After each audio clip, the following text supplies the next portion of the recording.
Hey, what's going on, guys? It's Mr. V here. Welcome to another edition of Virtual Learning with Mr. Viveiros. Today is Friday, April 24th, 2020. Going to get us going right away with some music today. The show starts in one.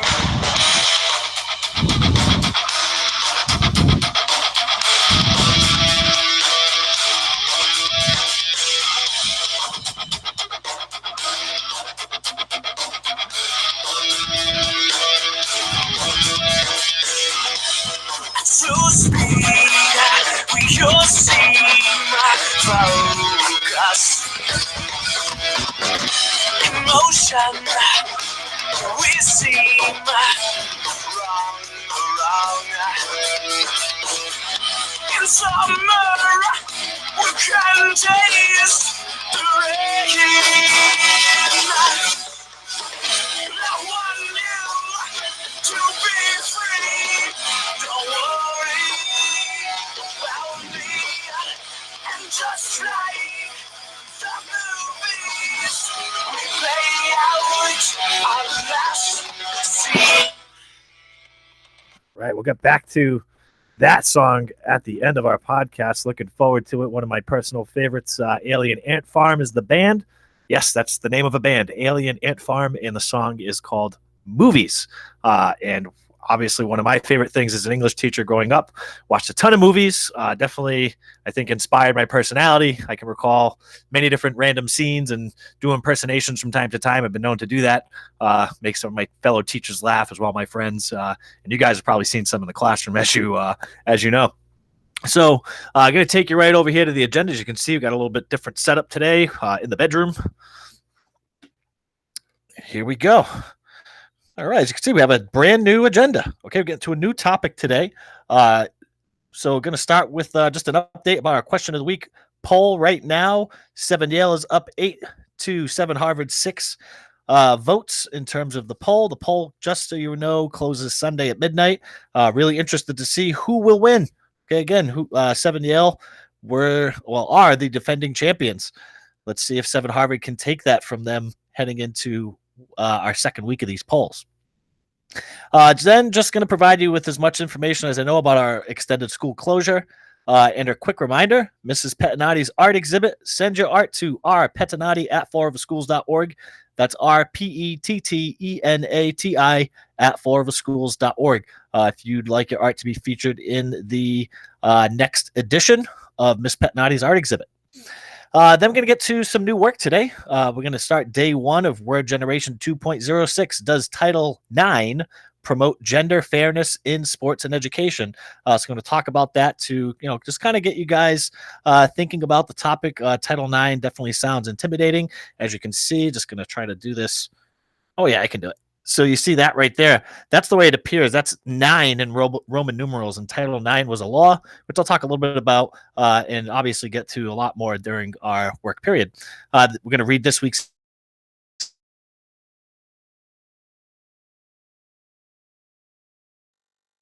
generation packets.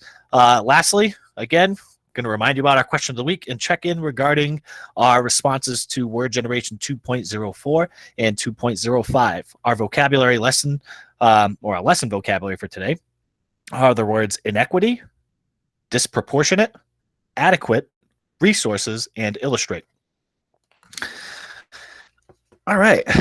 So like I was mentioning about the question of the week poll, right now, looks like 7 Harvard had another student engage. We're currently tallying 8 to 6, 7 Yale with a slight 2-vote advantage. 7 Harvard last week had 5 engagements. This week they're up to 6. So I'm glad to see that, again, we've added one more student to our possible, polling, and then hopefully 7 Harvard, you guys still have a chance to sneak away with this week's question of the week championship.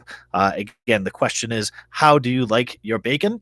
There was also a bonus question on the Google Classroom that if you would like to respond to that, I'm counting either vote. If you voted in one and not the other, doesn't matter. As long as you voted in one, your engagement counts. And right now, like I said, 7 Yale has an 8 to 6 advantage. Getting now to our school closure update, I do not have any additional or new information as of yet. again, as I get that information, I'll let you guys know. Our last scheduled day of school is June 16th.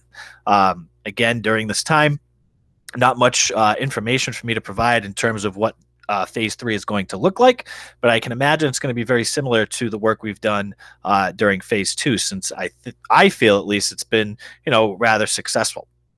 And then last but not least, I want to remind you, Miss Pettinotti's art exhibit. I'm going to post a link on my website.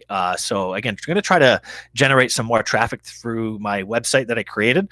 So I'm not going to post it on Google Classroom, but if you want to check out the exhibit, I will post a link for you guys to check out on my homepage. All right, we'll do it on my homepage of my personal Fall River Schools Grade 7 ELA website, which if you haven't checked it out yet, it's great. I think it's very much user friendly and easy to navigate. So again, I think it's a lot easier for you guys to just go there looking for continuity of learning information, as opposed to what you're seeing on the Fall River Schools website. What I will do, all right, is when I get access to the phase 3 materials from the Fall River Schools, is I'll add those materials, just like I did with phase 2, to my personal website. So it'll be a quick one-stop shop for you to get, the information that you need. And again, just going to plug away Miss Pettinotti. I know she is looking forward to your art. I enjoyed the art exhibit myself. I went through it yesterday with Haley during a Google Meet. It was a lot of fun. I actually interpreted some of the art as we went along. Again, you have any art at all. It could be a drawing, a sculpture. It could be something you're making outside with rocks or whatever. Okay, please, please, please send it to Miss Pettinotti at Pettinati at fallriverschools.org. That's RPETTENATI at fallriverschools.org. And I know Miss Pettinotti's been tuning in, and I appreciate that. And I hope that plugging away like this is going to get you some of, the responses and engagement that you're looking for. All right. So without further ado, guys, let's get to just quickly talking about, before I present my screen, we'll talk about Title IX. Okay. Title IX was a law that was passed by the United States in order to create more equity between, which is one of the words we'll be going over, equity, more equity between genders when it comes to education and sports. So what Title IX mandated, or what they required, is that any school or establishment that receives government funding must be providing equal opportunity to all people, regardless of their gender. So again, we're going to take a look at the actual language, but hopefully that gives you at least somewhat of an idea of what we're doing before we dive headfirst into this article, because the article again could be very intimidating because we're talking law. Some of the language might not make sense, but again, I'm going to do my best over here to help you guys to understand. All right, so let's present the screen. And again, thank you for tuning in. Thank you for all your engagement. If you're watching on YouTube, like, subscribe, comment. I had a few comments from some students so far. Always encouraging to see that engagement. All right, I appreciate it. It's just a special shout out to those two individuals that I know of off the top of my head, Bryant and Jeffrey. Thank you so much. And I appreciate it. And I hope you guys continue to enjoy the videos as I put them out. All right, let's get to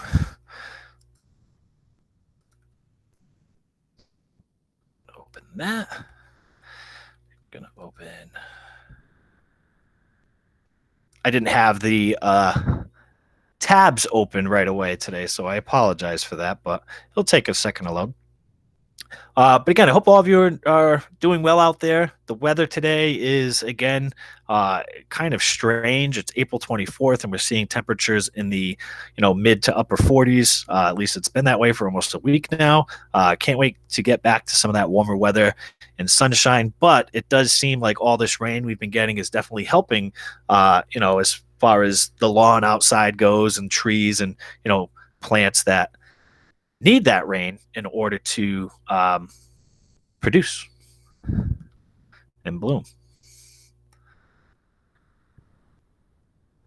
All right, it's taking a minute here. All right, here we go.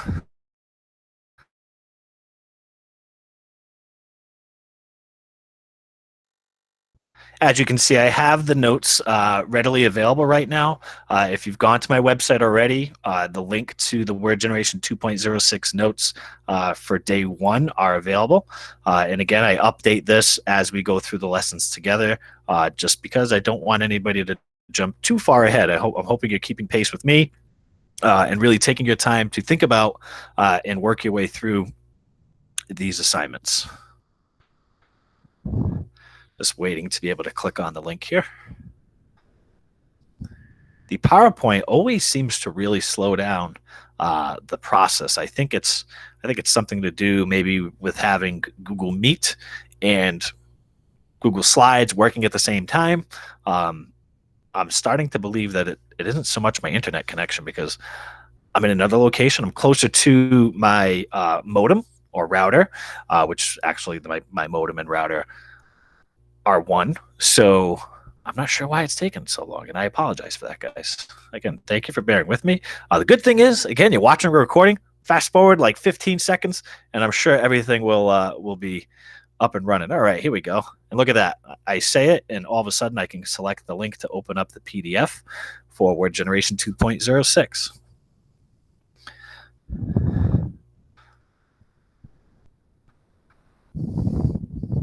And like I had mentioned before, again, the Title IX law, what it does is it bans discrimination against people based on gender. All right, if I had to put that in kind of a quick summary for you guys to be able to just quickly understand what Title IX meant as a law, but that's just kind of like a quick snapshot. All right, it bans discrimination based on gender, especially if that organization that is might be discriminating is receiving government funding. Okay, it really also ties into the government providing funding to certain programs.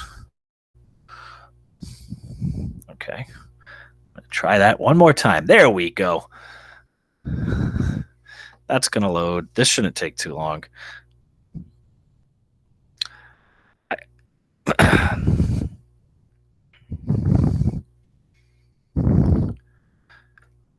Just a reminder as well, guys, I'm live daily from 11 o'clock in the morning till roughly about 12 o'clock in the afternoon. So 11 to noon every day, Monday through Friday. If you jump into the Google Meet link that I shared with you all via the Google Calendar, you can jump right in. Just don't worry. That 1 hour session is not recorded. It's totally private. It's between you and I, and any questions that you have, concerns, you just want to pop in and say hello because you missed me or missed some of your classmates. I have been seeing consistently that one student has been jumping in almost every day, and I greatly appreciate that.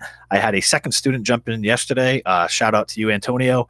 Haley, again, you've been rather excellent and consistent throughout this whole ordeal, and I think that's a true testament to who you are as a young lady. I think that'll really take you places. All right, so getting to this week's issue before the computer crashes, right? Nobody wants that to happen. So this week's issue deals with the question, does Title IX, which is IX in Roman numerals, promote gender fairness in sports and education? So does Title IX promote gender fairness in sports and education? Here we go. Mia Hamm is considered to be one of the world's best all-around women's soccer players. She held the record for scoring more international goals in her career than any other player, male or female, for 9 years. Hamm helped the U.S. national soccer team win the gold medal in the 1996 Olympic Games. Hamm was born in 1972, the same year the U.S. government passed a law called Title IX.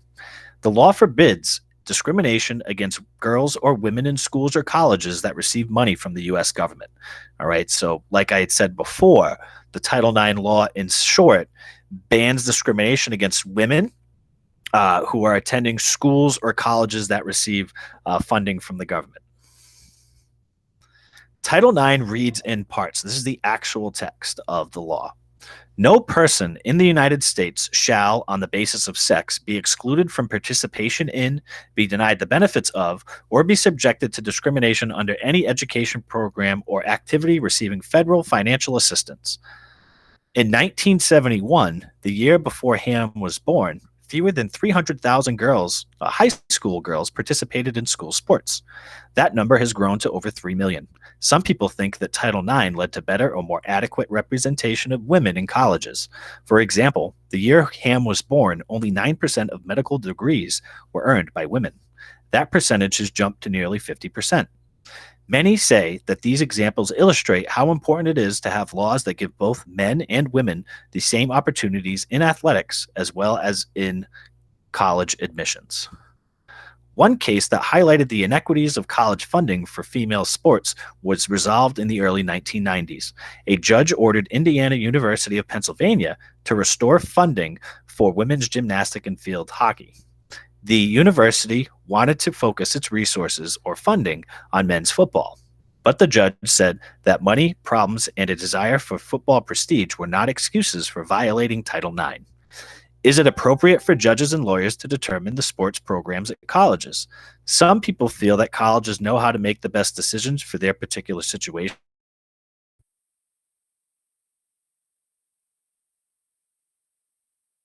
A disproportionate representation of boys or girls on your sports team and other programs. All right, as you can see, this is a very, sorry guys, my phone is going haywire right now. I need to lower the ringtone. There we go. That's more like it. So as you can see, there are some real technical terms in this article that we're going to really talk more about. Those words were bolded as we read through, and they're also here at the top. The words are inequity, resources, adequate, illustrate, disproportionate. We're going to get more into what these words mean through the 7 steps vocabulary a little bit later in our video, but from here, what we're going to do is I'm going to show you my notes, and for what I did with this article is I broke down each paragraph by providing it with a subheader and some quick notes on, kind of what the gist is of that paragraph so we can really make sense more of this information. All right, you probably saw this document before. These are the notes, and what I'm going to do now, just to speed things up, is I'm going to close the PDF. As you know, these notes capture what is in the article and just hopefully simplify it a little bit more for you. Just going to zoom in a bit. Okay. So in the first paragraph, I gave it the heading, Mia Hamm, U.S. women's soccer superstar, because it really talked about Mia Hamm and how Mia is considered one of the world's best all-around women's soccer players. And it discusses how Mia holds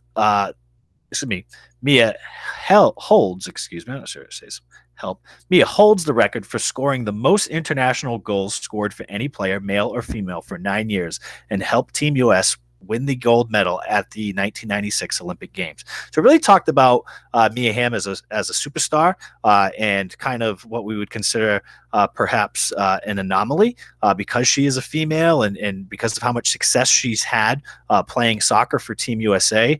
Again, she holds the record for the most international goals for any player, whether it was a male or a female, which, typically those records, at least if you look at the statistics, in most countries, those records are held by men.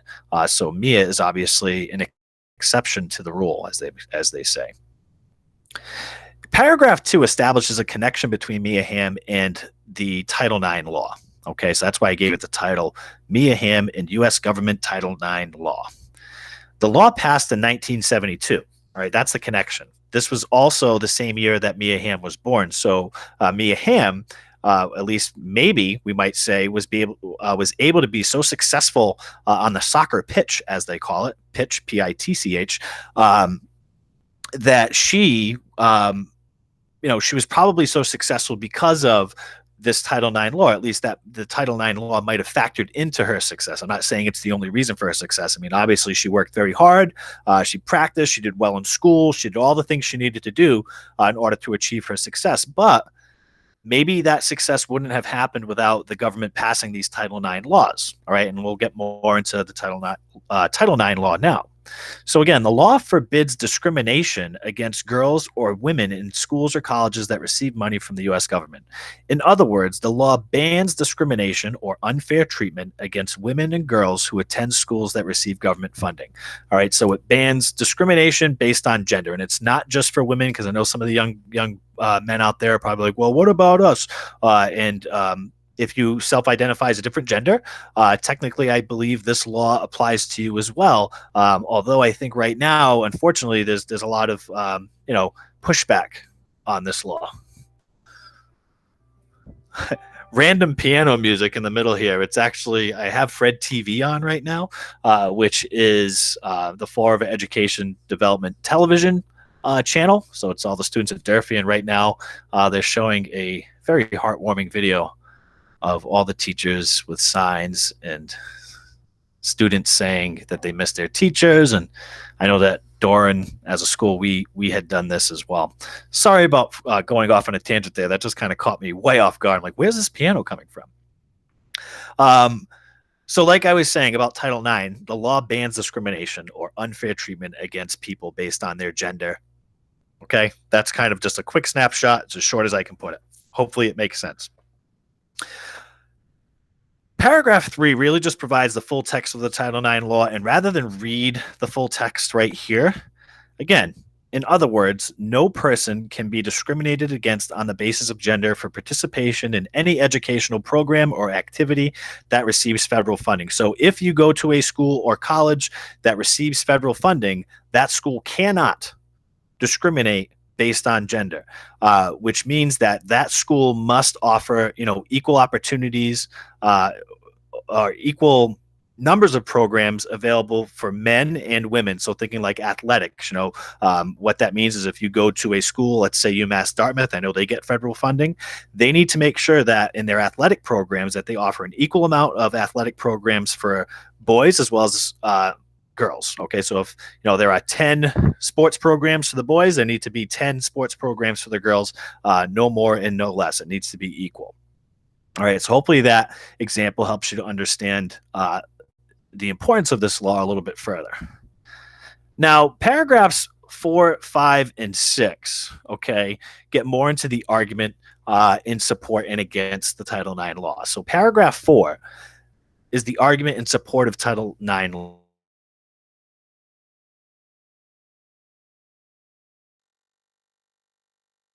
Million participants today. So this is going back 50 years ago now. Okay, so 50 years ago, there were only 300,000 high school girls that were playing sports in school.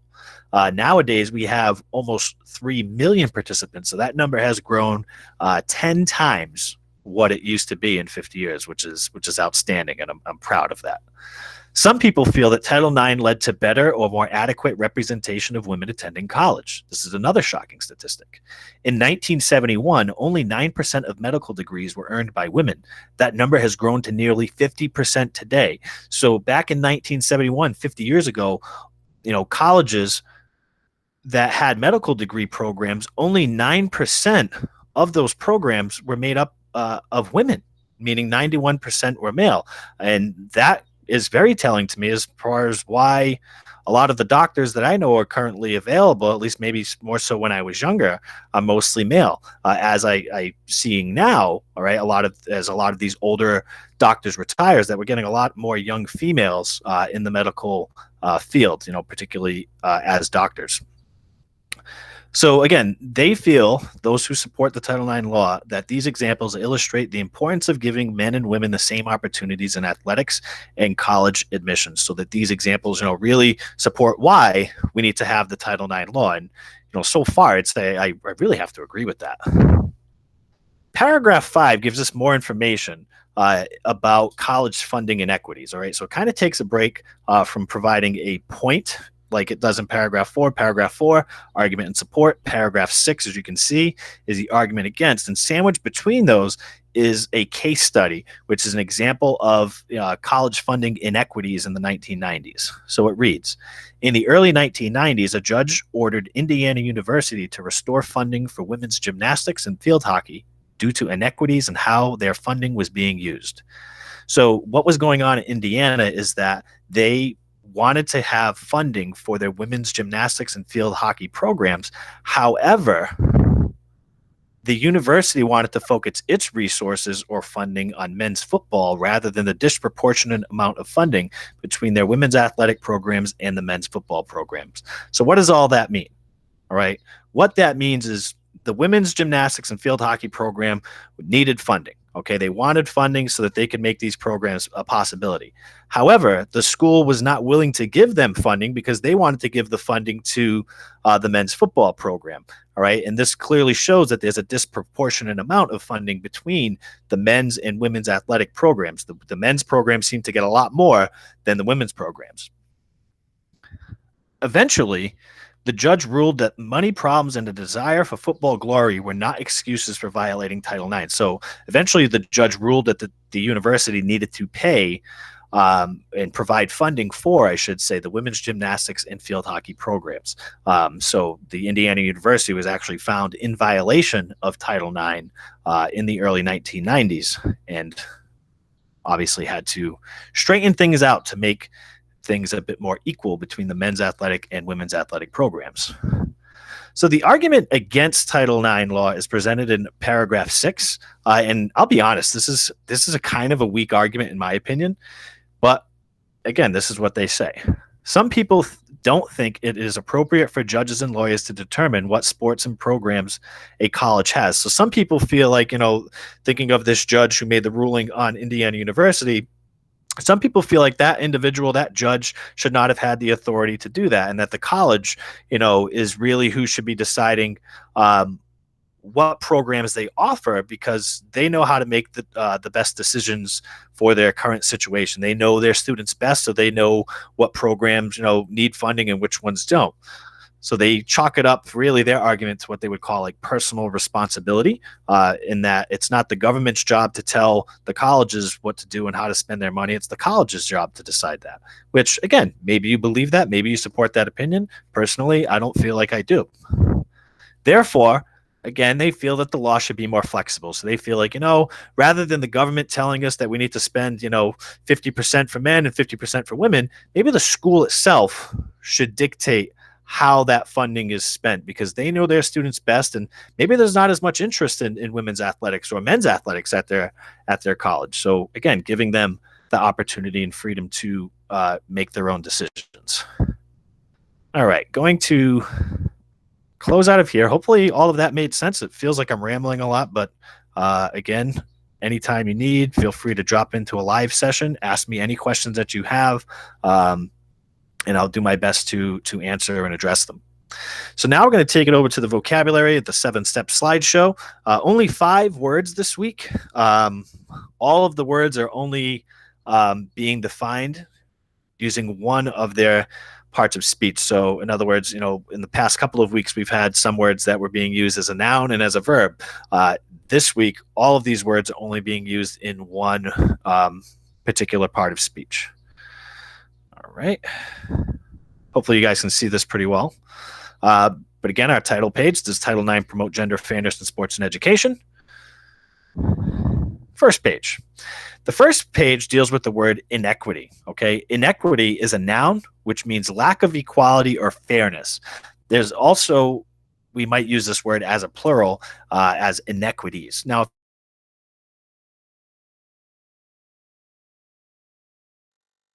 again, we're talking about equity. That's why I got a circle around it. And we're not talking about equality in real terms, okay? There is a difference. If you look at this photo, all right, it looks like we have a family here, maybe a father and his 2 children.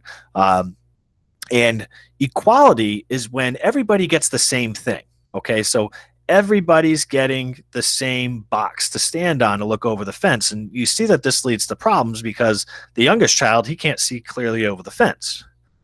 Equity, okay, is when you provide people with what they need in order to be successful. Okay, so we're really thinking more in terms of equity between men's and women's athletics programs and how Title IX money is spent, as opposed to just simply equality. Okay, so if you look at this picture here, again, you see that the youngest son or youngest child is standing on 2 boxes because he needs 2 boxes to see over the fence.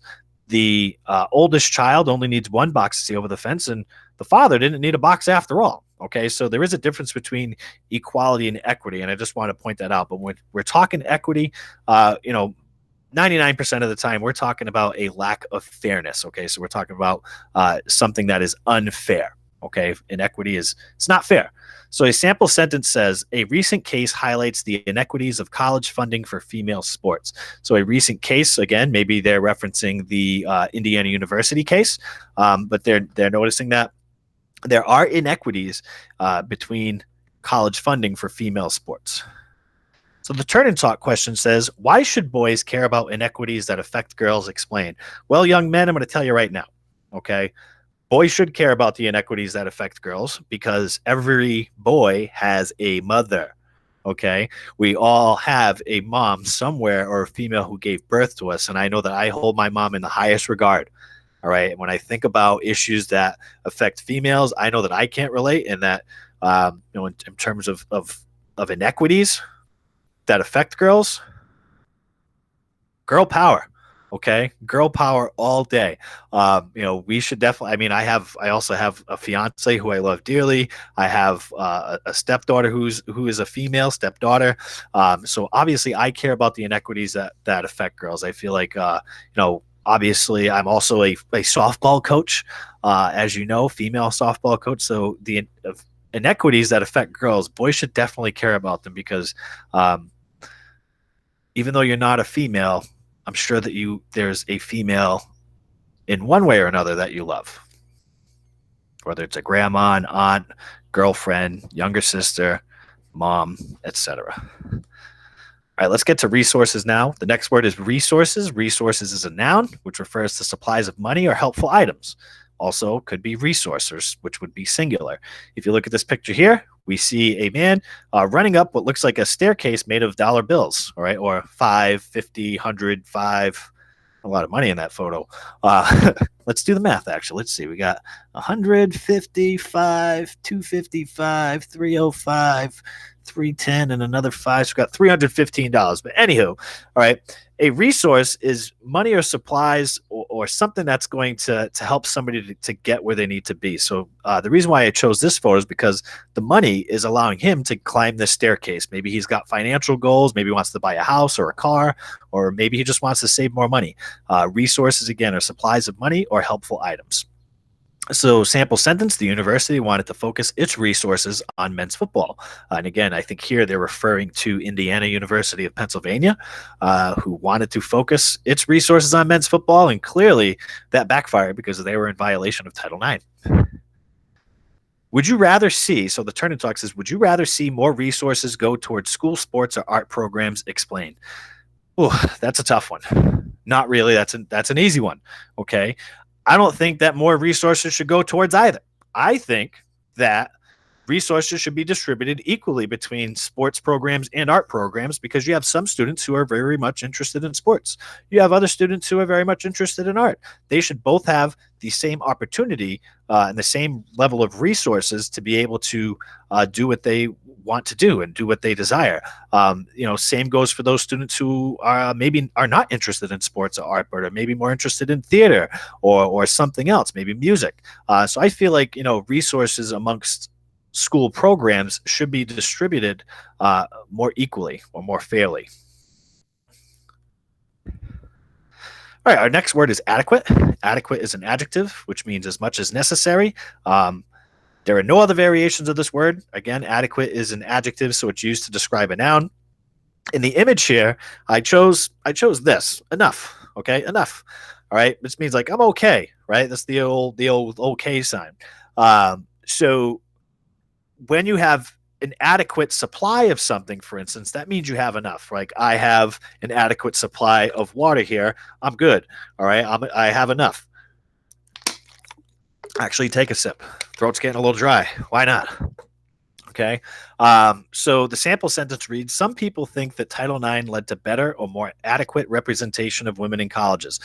So again, some people feel that Title IX funding, those in support, feel like, this is a great thing because now we're seeing an adequate representation of women in colleges, meaning that we're seeing in a more equal number of representation between men and women attending colleges.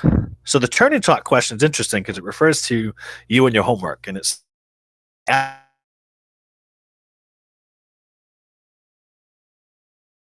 adequate amount of time for me to complete my homework. Here's why. Okay.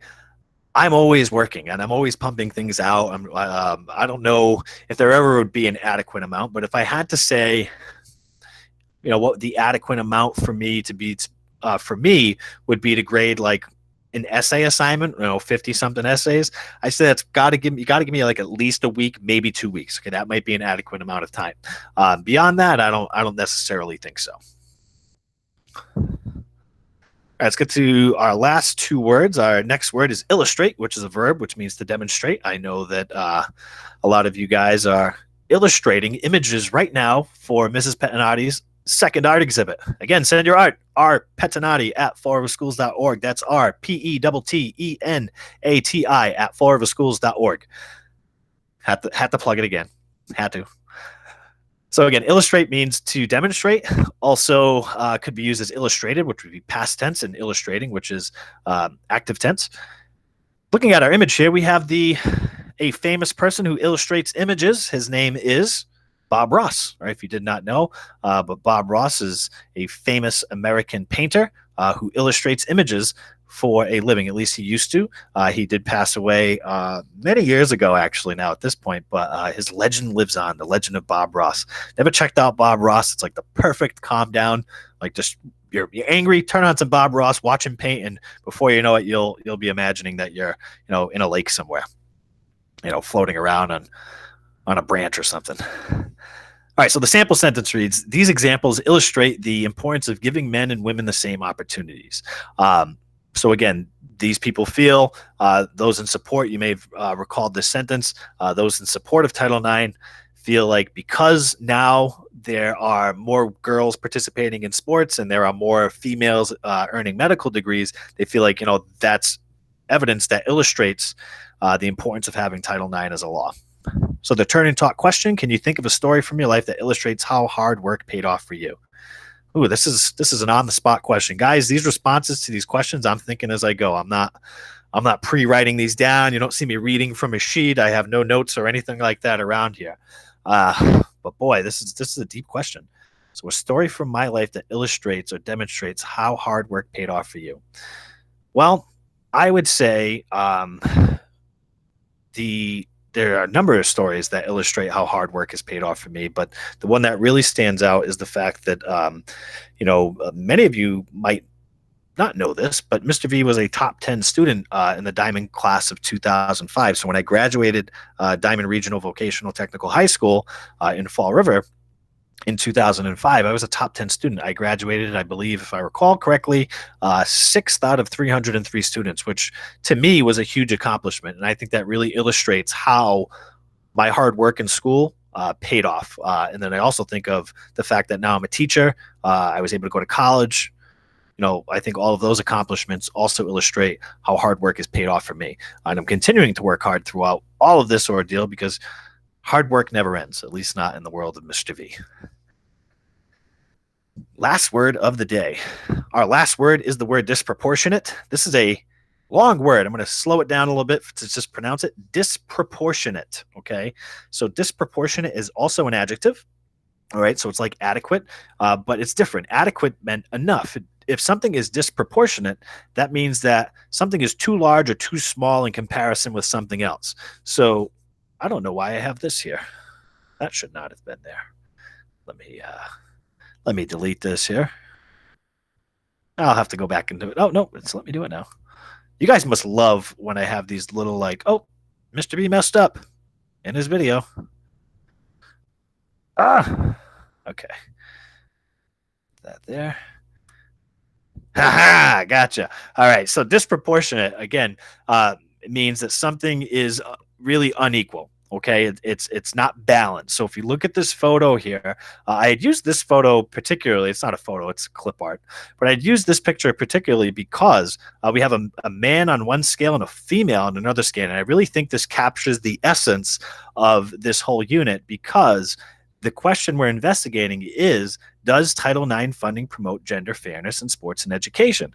And here we have two different genders. We have a female and a male, and in the past, there was a disproportionate amount of funding between men and women. And I think that this image really captures that because you can see that the man clearly weighs more on the scale as opposed to the women. Maybe again, and this we're not going based on weight. We're talking more abstractly, as you might say. Look at a little bit of art. Throwing a lot of art references out there today. So again, disproportionate means that something really, in short, is not equal. So the sample sentence reads, some schools have disproportionate representation of boys or girls on their sports teams, meaning that some schools have unequal representation of boys or girls on their team. So, maybe the team has 15 boys and only 5 girls instead of 10 boys and 10 girls. Okay, that would mean that, if there's 15 boys and 5 girls, that's a disproportionate amount. Or if you have 15 girls and 5 boys, that's a disproportionate amount. It's not equal. So the Turning Talk question says, how many hours per week do you consider a disproportionate amount of time watching TV? So in other words, this is asking us how many hours per week is too much.